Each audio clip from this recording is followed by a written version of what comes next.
Hey guys, what's going on? My name is Whitted, and today we're going to be talking about respirations, or the R portion of the March protocol. And what respirations is going for is basically how fast is your patient breathing? Do they look like they're comfortably breathing? Does it look like their chest is rising and falling on both sides, right? So what you want to see is bilateral, both sides of their chest come up every single time that they go to take a breath. And just like you can count a pulse over a minute, you can also count respirations over a minute. Technically, you can really count it to 30 seconds, then multiply it by 2. That's a fast way of getting respirations. But it's something easy to see. The other thing that you can do is just like kind of like BLS, where you can kind of get your face over top of them and feel their breath on your cheek every time that they're breathing, right? So if they're obtunded, but they're still breathing, then you're good to go, right? You just got to figure out what else is wrong with them.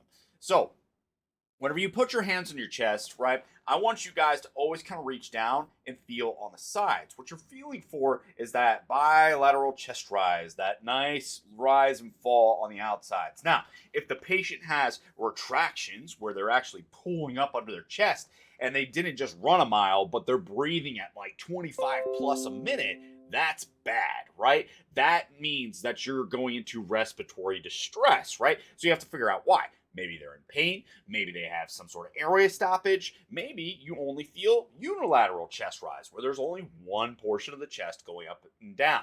So whenever you run into those cases, you know that the respiratory status is going to go downhill very quickly.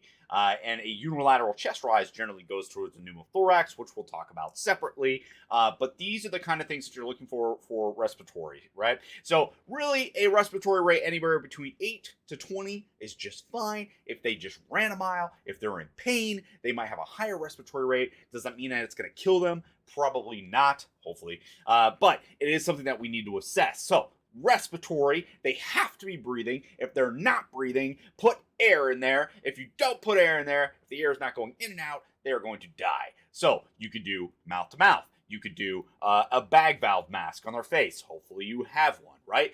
Or you could do mouth to mask, something like that, right? You want to go ahead and make sure that they keep their respiratory status throughout your assessment, right? So again, if it's not getting done, do it, right? Because that'll kill them fastest. So we're going to talk about circulation next. That is the next video. Please stick around. Thanks for being here. I'll see you in the next one.